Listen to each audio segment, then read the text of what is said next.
I am Urvi Rupani, your science coach. Welcome to Eduveda classes. And today we are going to start with the chapter Chemical Reaction and Equation. In this chapter we are going to discuss about कि क्या होता है एक chemical reaction, what happens when a molecule 1 combines with molecule 2 और वो एक third element या third compound देता है, उसे हम क्या कहते हैं. Then further on हम ये भी देखेंगे कि एक chemical equation लिखा कैसे जाता है, एक केमिकल इक्वेशन बैलेंस किस तरह से किया जाता है और हर एक केमिकल इक्वेशन को बैलेंस करना जरूरी क्यों होता है. Further on, we are also going to revise the types of chemical reactions that take place, such as combination reaction, displacement reaction, decomposition reaction, endothermic, exothermic, redox reaction, so on and so forth.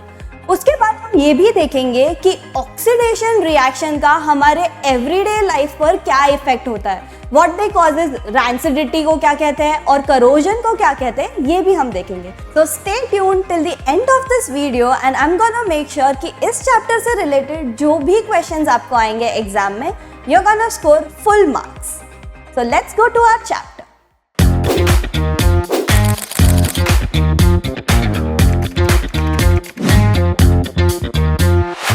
So let's begin with our chapter Chemical Reactions and Equations. In this chapter, we are going to see about कि exactly एक chemical reaction क्या होता है, कौन से molecules react करते हैं तो क्या molecule form होता है या element के react होने पे क्या molecule form होता है, ये सब हम देखेंगे. Starting with physical change and chemical change. सबसे पहले कहीं भी कोई चीज change होती है, रंग बदलना या change of state, solid to liquid, liquid to gas, so on and so forth. सारी चीजें केमिकल रिएक्शन या फिजिकल रिएक्शंस के द्वारा होती है. जैसे कि केमिकल चेंज, वन और मोर न्यू सब्सटेंसेस, लाइक कोई भी एक या दो सब्सटेंसेस फॉर्म होके कोई तीसरा प्रोडक्ट फॉर्म करते हैं, उसे हम केमिकल चेंजेस कहते हैं. फॉर एग्जांपल, अगर हम Fe जो हमारा आयन है उसे हम रिएक्ट करेंगे अगर कॉपर के साथ, तो वो हमें देगा ferric sulphate, that is FeSO4. वो होगा एक ग्रीन कलर का प्रोडक्ट. आपने क्या नोटिस किया, हमारा कॉपर तो ब्लू कलर का था, फिर प्रोडक्ट में ग्रीन कलर क्यों आया, हम ये भी देखेंगे. और हमारा कॉपर रिलीज हो गया. This particular thing is the chemical change कि फेरिक का फेरिक सल्फेट हो गया और कॉपर सल्फेट का कॉपर हो गया. ओके, फिर फिजिकल चेंज भी होता है, जैसे कि change in color or state occurs between two substances that are formed. For example, water changes to steam on boiling. पानी, उसे अगर हम उबालते हैं तो वो भाप हो जाता है. That is going from liquid state to the gaseous state. इस चेंज को हम फिजिकल चेंज कहते हैं. मूविंग फॉरवर्ड, हम कैसे डिटरमाइन करेंगे कि एक केमिकल चेंज हुआ है, किस तरह से पता चलेगा कि हाँ ये रिएक्ट किया और एक केमिकल चेंज फॉर्म हुआ है. या so these are the examples that you are gonna look for. जैसे कि evolution of gas.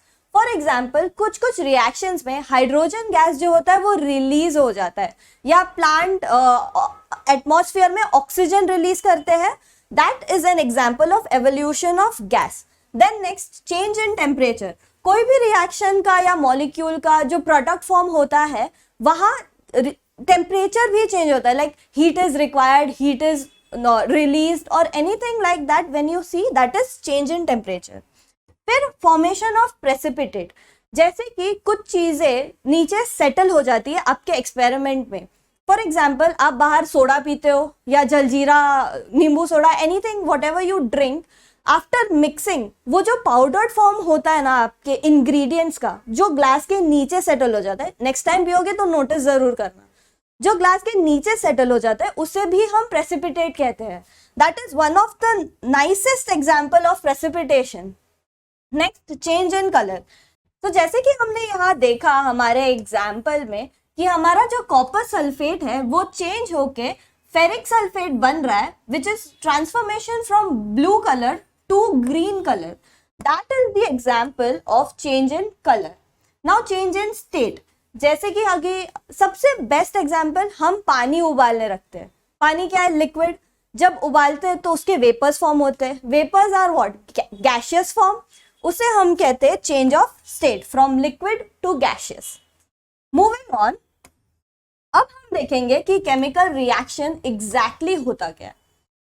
Chemical reaction is a chemical change in which reactants transform into products by making or breaking or both bonds between different atoms.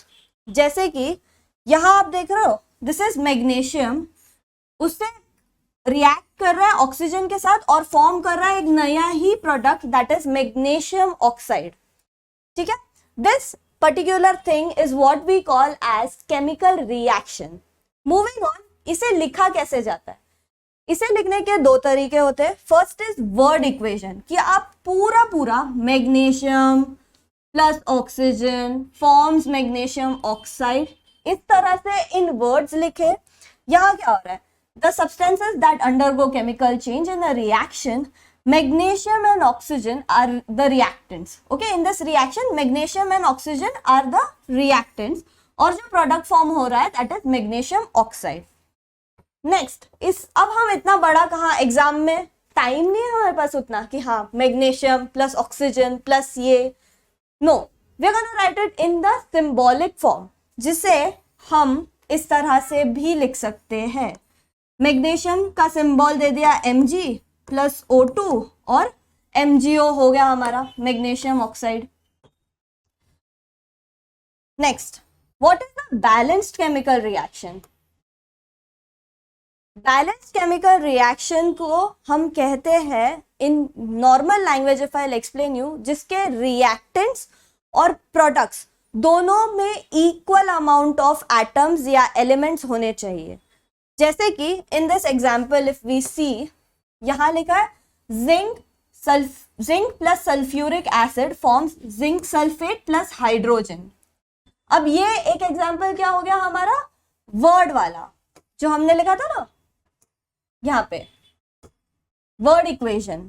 ठीक है, then इसे हमने formulate कर दिया zinc plus H2SO4, sulphuric acid का formula is H2SO4 और zinc sulphate का formula is ZnSO4 और हाइड्रोजन तो H2 हमें पता ही है.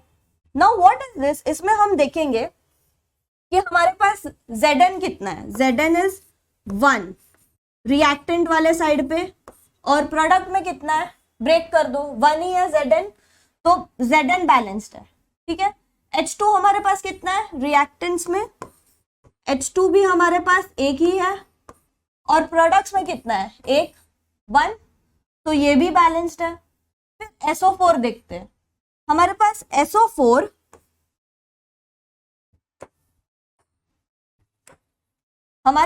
SO4 कितना है रिएक्टेंट्स में, एक ही है, यहाँ पे देखा जाएगा अगर तो this is only 1 that is there, और प्रोडक्ट में भी कितना है, एक ही है ये वाला SO4, तो दैट इज ऑल्सो 1. तो मैं ये कह सकती हूँ कि ये इक्वेशन बैलेंस्ड है, क्योंकि जिंक कितना है रिएक्टेंट में 1 है, प्रोडक्ट में भी 1 ही है, उसकी क्वांटिटी चेंज नहीं हो रही है. हाइड्रोजन कितना है, रिएक्टेंट में 1 था, प्रोडक्ट में भी 1 ही है, again no change in the quantity. Now sulphate SO4 जो है हमारा, वो कितना है, 1, और यहाँ प्रोडक्ट में भी 1. So in short I can say that my this reaction is a balanced reaction. अब आप बोलोगे कि अगर एग्जाम में कोई अनबैलेंस्ड रिएक्शन का क्वेश्चन आ गया तो हम उसे बैलेंस किस तरह से करेंगे? तो लेट्स सी दैट ऑल्सो. यहाँ हमने एक एग्जाम्पल ले लिया है that is Fe plus H2O gives Fe3O4 and H2. तो इसमें हम सबसे पहले तो ये देखेंगे कि रिएक्टेंट्स के इस तरफ और प्रोडक्ट्स के उस तरफ कितने कितने एलिमेंट्स हैं और उनकी क्वांटिटीज क्या है. जैसे कि सबसे पहले हम गोना राइट Fe. ठीक है, Fe रिएक्टेंट्स में है सिर्फ एक, लेकिन अगर हम देखें तो प्रोडक्ट्स में देयर आर 3 Fe, तो ये बैलेंस्ड नहीं है. This is the example of N unbalanced equation. तो मैम अब हम इसको बैलेंस कैसे करेंगे, चलिए वो भी देख लेते हैं. सबसे पहले हम शुरू करेंगे ऑक्सीजन से. हमारे रिएक्शन में ऑक्सीजन कितने हैं, अगर आप देखेंगे यहाँ पे तो H2O में तो एक ही है oxygen 1, but in the product oxygen की क्वांटिटी चेंज हो जा रही है to 4. So we are just gonna simply write, पहले तो लिख देते कि पहले हमारे पास ऑक्सीजन कितने थे, एक ही था H2O में, लेकिन प्रोडक्ट में कितने थे, 4 H2O थे। तो हम प्रोडक्ट को टच नहीं करेंगे क्योंकि वहां already high amount of oxygen present है। So we are gonna manipulate our reactants, या रिएक्टेंट्स में हम ऑक्सीजन के मॉलिक्यूल्स या मोल्स बढ़ा देंगे so as to match with our product. तो हम क्या कर देंगे, 1 को 4 से मल्टीप्लाई कर देंगे क्योंकि यहाँ तो 4 है, यहाँ भी 4 हो गए, तो ऑक्सीजन हमारा बैलेंस हो गया। इसके बाद हमारा इक्वेशन कैसे बन जाएगा, Fe प्लस H2O, 4 H2O आ जाएगा। ये जो 4 है तो हमारा रिएक्टेंट में ऑक्सीजन 4 हो गया यहाँ पे, ठीक है, एंड प्रोडक्ट में वी कंसिडर्ड ऑक्सीजन ओनली, तो ऑक्सीजन भी 4 हो गए, ठीक। सो दिस, यहाँ पे हमने हमारा ऑक्सीजन बैलेंस कर दिया, लेकिन बाकी एलिमेंट्स भी तो है जैसे कि H2, Fe3 या Fe जो भी, तो इसे हम किस तरह से बैलेंस करेंगे आगे, same way, same process. Now balancing of hydrogen, जो हमारा H2 है, हम देखेंगे हमारे रिएक्शन में H2 कितने थे, 8 कहाँ से आए, ये वाले, क्योंकि ऑक्सीजन को बैलेंस करने के लिए हमने 4 मल्टीप्लाई कर दिया, तो दैट इज 4 2 जा 8, सिर्फ हाइड्रोजन का देख रहे हैं हम फिलहाल, ओके। सो हमारे रिएक्टेंट्स में तो 8 है ही ऑलरेडी, बट हमारे प्रोडक्ट में सिर्फ 2 ही है जो H2 रिलीज हो रहा है यहाँ पे, सी ओनली 2 H2। तो इस बारी हम हमारे प्रोडक्ट को मैनिपुलेट करेंगे so as to match with our reactants, क्योंकि रिएक्टेंट की वैल्यू ऑलरेडी हाई है, यहाँ पे 8 है ही, so we're not going to touch the reactants, we're going to touch the products this time। और 4 2 जा 8, तो सिंपली मल्टीप्लाइड बाय 2, तो 4 2 जा हमारे रिएक्टेंट्स में भी 8 आ जाएंगे फिर। तो हमारा आगे का equation will be Fe plus 4 H2O, जो हमने पहले ऑक्सीजन के टाइम पे ऐड किए थे, एंड प्रोडक्ट्स में it will go to Fe3O4, इसे तो हमने टच ही नहीं किया अभी तक, बट यहाँ पे हो जाएगा 4 H2O, बिकॉज 4 2 जा 8, यहाँ पे H2 बैलेंस हो गया, 4 2 जा 8, H2 balanced over here as well. So moving further, balancing of Fe, अब बचा क्या, हाइड्रोजन H2 हो गया, ऑक्सीजन हो गया, अब हमारा मेन पार्ट आयन, जो Fe हमने यूज किया था, that is what we are gonna balance, ठीक है। तो अब हम देखेंगे कि हमारे इक्वेशन के रिएक्टेंट्स में Fe कितने थे हमारे पास, एक, शुरुआत से हमारे पास Fe तो सिर्फ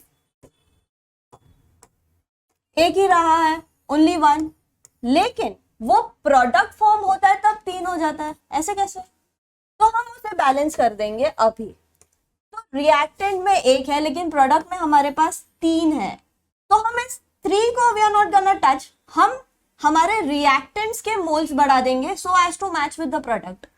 सो 1 into 3 is 3, सिंपली एक ही था तो 3 से मल्टीप्लाई कर दिया, 3 आ गए।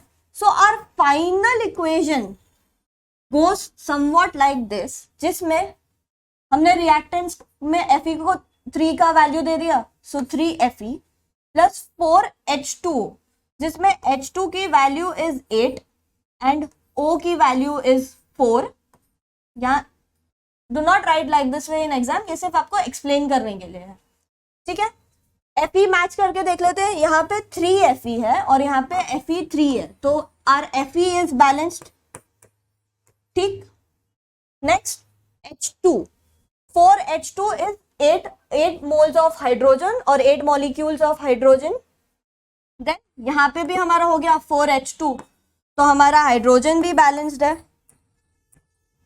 नेक्स्ट हमारा ऑक्सीजन O4, यहाँ पे 4 है ना हाइड्रोजन के साथ, तो this 4 goes to oxygen also, एक ही मॉलिक्यूल है ना ये, तो H2O पानी जो है हमारा, सो सिंपल, ऑक्सीजन के भी हो गए 4, यहाँ भी 4O, O4, सो हमारा ऑक्सीजन इज ऑल्सो बैलेंस्ड।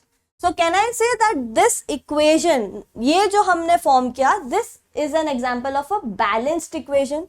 तो हमने शुरुआत कहाँ से की थी, हमारा एकदम सबसे फर्स्ट इक्वेशन जहां पे Fe इन द रिएक्टेंट्स 1 लेकिन प्रोडक्ट फॉर्म होते वो 3 हो जाता है, तो Fe हमारा बैलेंस नहीं था। H2 हाइड्रोजन की जो वैलेंसीज थी वो रिएक्टेंट्स और प्रोडक्ट्स में सेम थी, तो फिर हमने H2 को क्यों बैलेंस किया? क्योंकि हमारे रिएक्टेंट्स में H2 अकेला नहीं है, it is combined with O that forms H2O।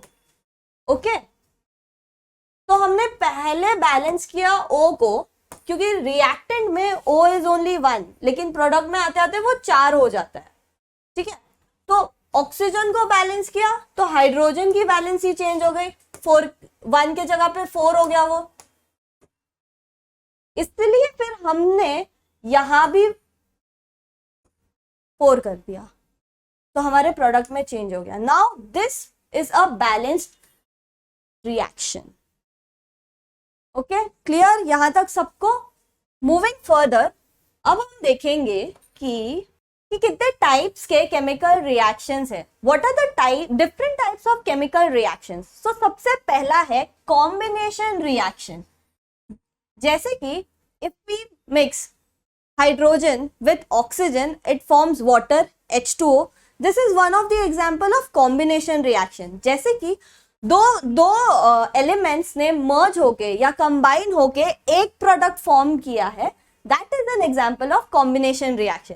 तो यहाँ पे हम ले लेंगे हमारा कैल्शियम ऑक्साइड, जिसे हम नॉर्मल लैंग्वेज में क्विक लाइम भी कहते हैं। रिमेंबर दिस वर्ड किड्स, ये आपको एग्जाम में पूछा जाएगा। कैल्शियम ऑक्साइड नहीं देंगे आपको, सिर्फ पूछेंगे what are the products that you will form with the combination of quicklime and water. Quicklime और पानी को मिक्स करके क्या कॉम्बिनेशन या क्या प्रोडक्ट बनेगा, ये आपसे पूछा जाएगा। सो डोंट गेट कंफ्यूज कि क्विक लाइम क्या है and I don't know. So quicklime is nothing but calcium oxide. Exam में अगर क्वेश्चन आएंगे सो डोंट गेट कंफ्यूज कि क्विकलाइम क्या है, हमें नहीं पता, you know it is calcium oxide.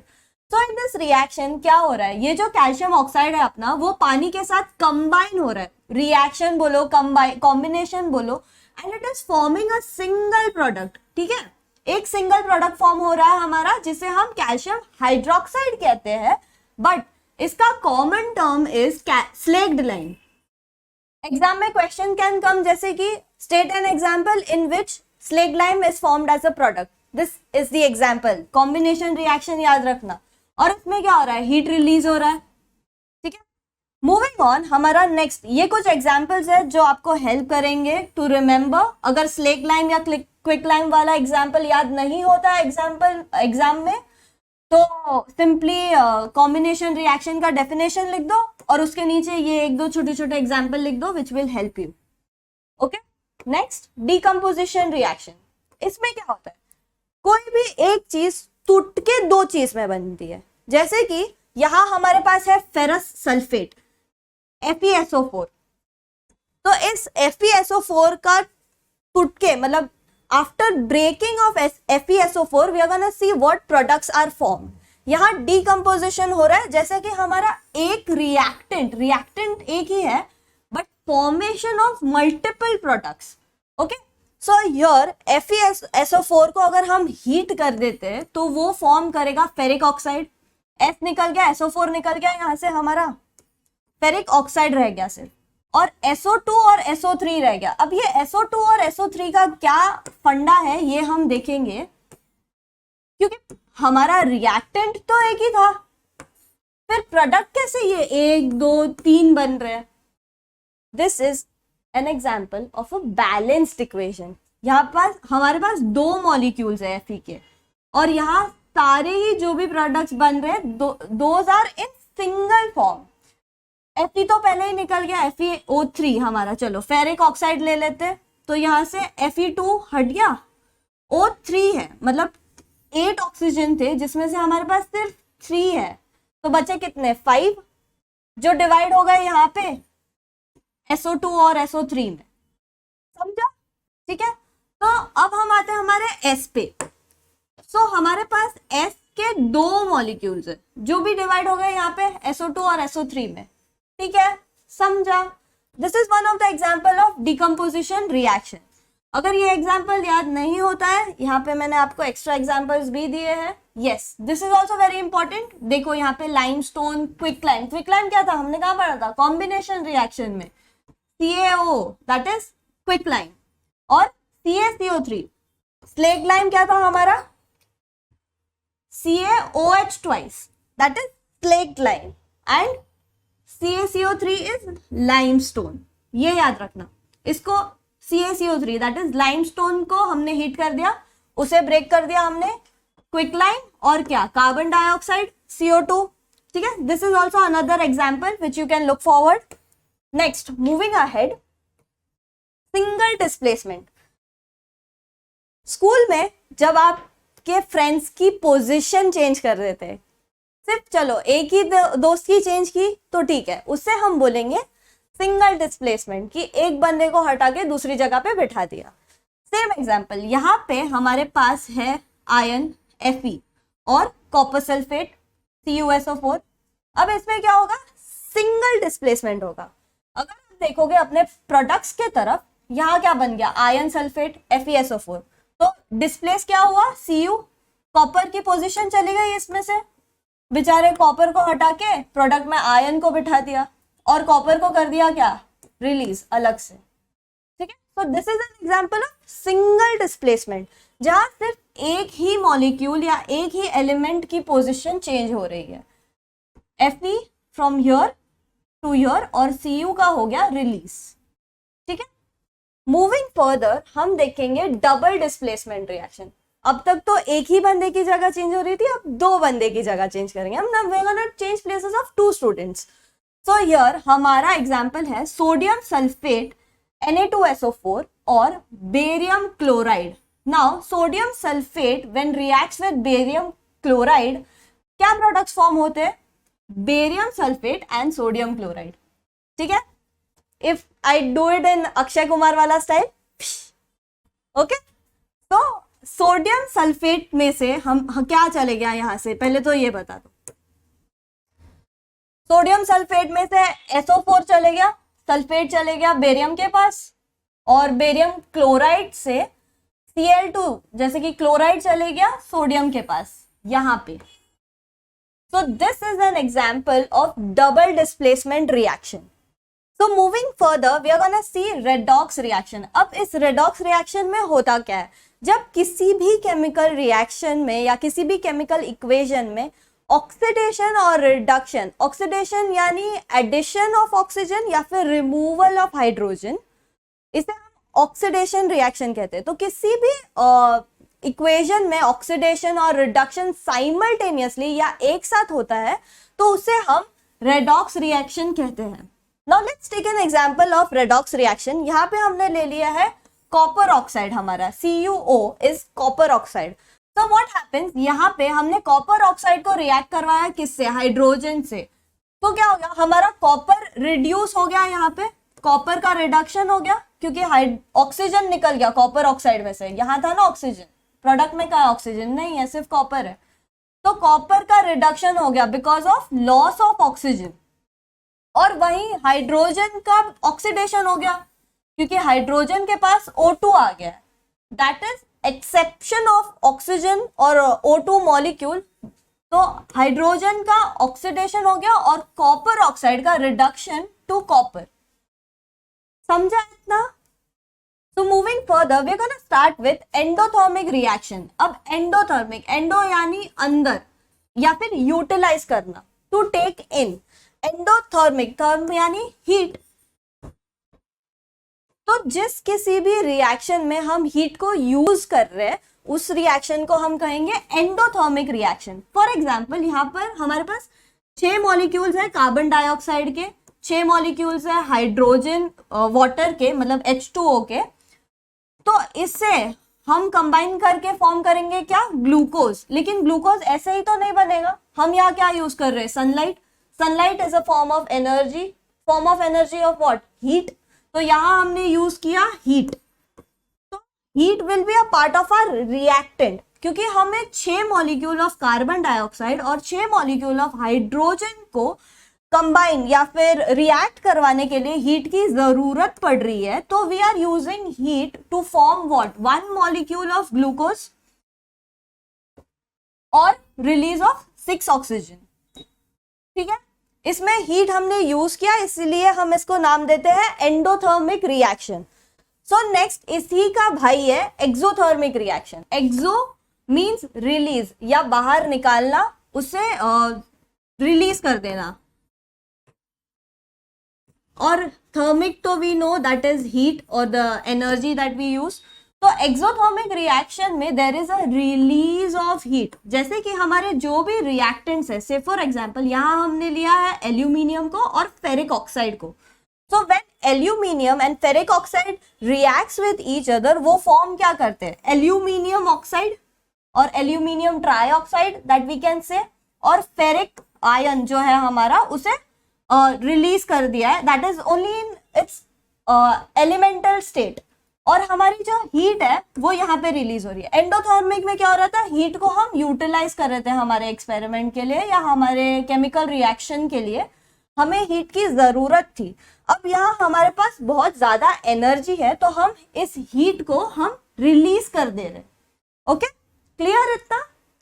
Moving further, effects of oxidation reaction in everyday life. अब जैसे कि मैंने आपको बताया ऑक्सीडेशन रिएक्शन क्या होता है, जब किसी भी केमिकल रिएक्शन में ऑक्सीजन का, किसी भी मॉलिक्यूल पे ऑक्सीजन का एडिशन या फिर हाइड्रोजन का रिमूवल होता है, उसे हम ऑक्सीडेशन रिएक्शन कहते हैं। तो ये हमारी डेली लाइफ को कैसे इफेक्ट करता है?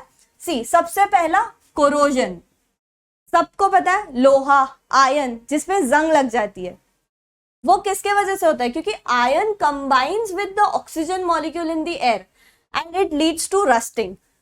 जैसे कि एग्जाम्पल में I have mentioned it for you guys कि you must have observed the iron articles are shiny, बहुत ही शाइनी होते हैं आयन के articles, but get coated with reddish brown powder. वो क्या होता है रेडिश ब्राउन पाउडर? जो रहता है आयन के रॉड पे या किसी भी आयन के एलिमेंट पे या मटेरियल पे। This process is commonly called as rusting of iron, लोहे का जंग लग जाना, rusting of iron. When metal is attacked by the substances around it, उसके जो एनवायरनमेंट में सब्सटेंस होते हैं वो ज्यादा मॉइस्ट हो जाते हैं या उसमें ऑक्सीजन कंटेंट ज्यादा बढ़ जाता है, तब आयन रस्ट हो जाता है। और इस ऑक्सीजन के इंक्रीज के वजह से वो आयन खराब हो रहा है, तो उसे हम, वो खराब वाला आयन को हम कोरोडेड आयन रॉड बोल सकते हैं या कोरोडेड आयन मटेरियल बोल सकते हैं। दिस होल प्रोसेस जिसमें ऑक्सीजन आपके आयन को खराब करके उसे करोड कर रहा है, we simply call it as corrosion. समझा? नेक्स्ट है rancidity. Rancidity is nothing but जो हमारे घर पे कभी अचार बनता है या घी या कोई भी फैट्स रिलेटेड चीजें होती है जिसमें एक थिक लेयर, येलो कलर का लेयर बन जाता है जो किसी को पसंद नहीं आता, दैट इज रैंसिडिटी। वो क्यों होता है? जब फैट्स और ऑयल्स जो होते हैं हमारे, वो ऑक्सीडाइज्ड हो जाते हैं, उनमें ऑक्सीजन का कंटेंट ज्यादा बढ़ जाता है, तो वो रैंसिड हो जाते हैं। मतलब वो वी कैन से कि वो सड़ जाते हैं थोड़े बहुत से, या बहुत फाउल स्मेल, बहुत पंजेंट स्मेल आती है उनमें से, और उनका टेस्ट तो बिल्कुल भी नहीं अच्छा लगता है हमें। सो यूजुअली द सब्सटेंसेस, हम इसे प्रोटेक्ट भी कर सकते हैं, जैसे एंटीऑक्सीडेंट्स है, या सिंपली घर पे फ्रिज में रख देते हैं हम चीजें, तो वो उससे प्रिजर्व्ड रहते हैं, ऑक्सीजन कंटेंट ज्यादा नहीं रहता है। स्पेशली आचार की बर्नियां जैसे होती है वो हम एयर टाइट कंटेनर्स में रखते हैं ताकि एकदम टाइटली वो कंटेनर बंद हो, ऑक्सीजन मॉलिक्यूल या ऑक्सीजन का एक्सचेंज ना हो। So we can simply prevent the oxidation by adding antioxidants और keeping the food in refrigerators or tight containers. Okay, so this was all about rancidity. So यहाँ तक के सारे matter of crux is done. हमने जो भी पढ़ा है, so let's revise it in like quickly. सबसे पहले हमने शुरू किया केमिकल रिएक्शन से कि केमिकल रिएक्शन क्या होता है, अगर केमिकल रिएक्शन होगा तो उसे हम किस तरह से नोटिस करेंगे, ऑल द ऑब्जर्वेशंस। फिर हमने देखा कि एक केमिकल रिएक्शन लिखा किस तरह से जाता है, उसके दो फॉर्म्स देखे हमने, वर्ड इक्वेशन और सिंबॉलिक इक्वेशन। फिर हमने देखा है कि केमिकल रिएक्शन के क्या टाइप्स होते हैं, जिसके हमने 7 टाइप्स पढ़े हैं, जैसे कि combination, decomposition, single displacement, double displacement, redox reaction, endothermic और एक्सोथर्मिक रिएक्शन। फिर मूविंग ऑन हमने ये देखा है कि ऑक्सीडेशन का हमारे एवरीडे या हमारे डेली लाइफ में क्या इफेक्ट होता है, जिसके 2 सब टॉपिक्स है, करोजन एंड रैंसिडिटी। क्लियर?